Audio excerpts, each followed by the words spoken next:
Hello, my name is Lance Rapiakuda, and for the past several weeks I have been knitting for my cross-gendered hobby project. And so for the next couple of minutes I'm going to kind of explain um, well, first I'm going to go into the history of knitting, a very brief history.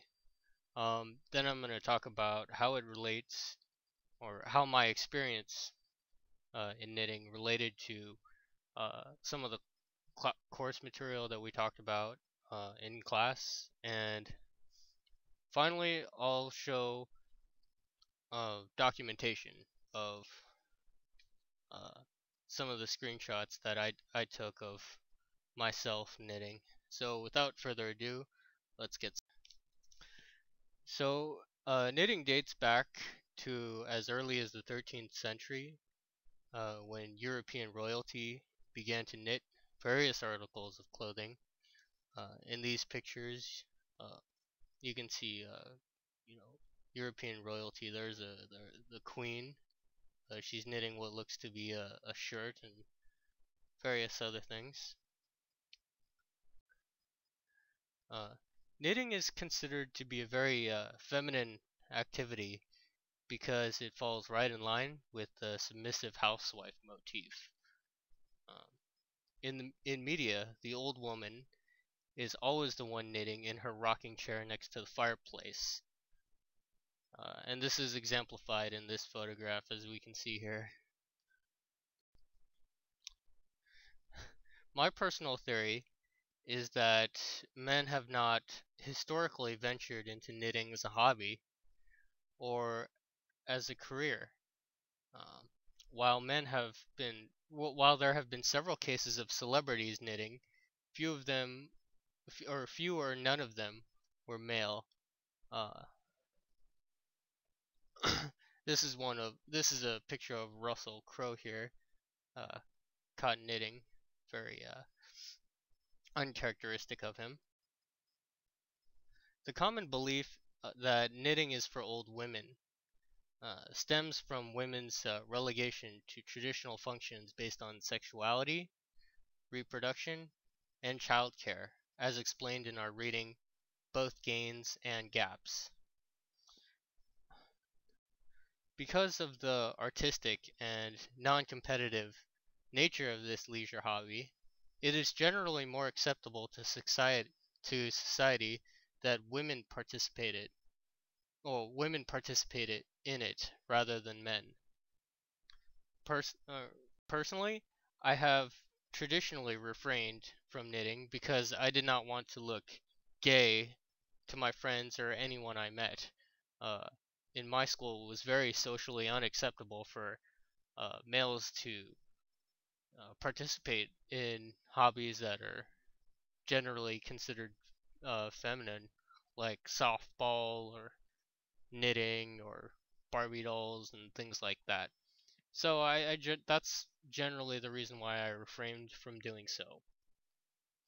I wanted to fit in with all of the other boys playing video games, so that's exactly how I tried to do it.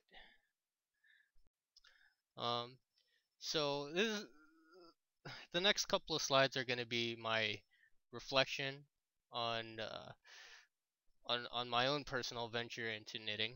Um, so this activity challenged me in several ways. First of all, I had never picked up a knitting needle before, so my hands had to get used to the sort of uh, I guess I guess you could say the tightness of like my finger movements, or the finger movements that are required to knit. At first, my hands were really cramping up, and I couldn't knit properly, and for the first couple of days, and even I think the first week, I was having hand cramps, finger cramps, and etc. It was very difficult for me physically, and also mentally. I just couldn't get into it.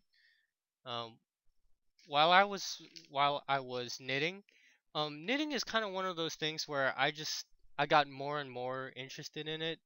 The more and more I did it, at first I was kind of very standoffish. I was like, I didn't want to do it, but I would say after the first week or so, it really grew on me.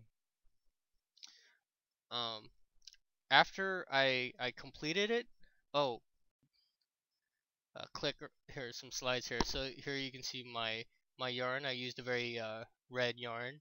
Okay, so uh, I learned like through my knitting that it's a very enjoyable activity, and it's something that I really enjoyed doing throughout the 2 weeks, even though initially I didn't like it very much. Because of the artistic and non-competitive nature of this leisure hobby, it is generally more acceptable to society to doing it. Well, she didn't hate me, but um, she didn't like the fact that I was doing it. She thought it was way too feminine. Uh, but after I got into it, like it was very interesting. I became very interested. Um, would I participate in the activity again? Absolutely. I would absolutely participate in the activity again. In fact, I'm thinking of knitting a hat next. It's definitely going to be my next activity in knitting. I'm looking into getting uh, connected needles so I can knit in the round. Um, Anyways, I guess I've rambled way too much, so thank you very much. And that was my presentation. Thank you very much. Bye bye.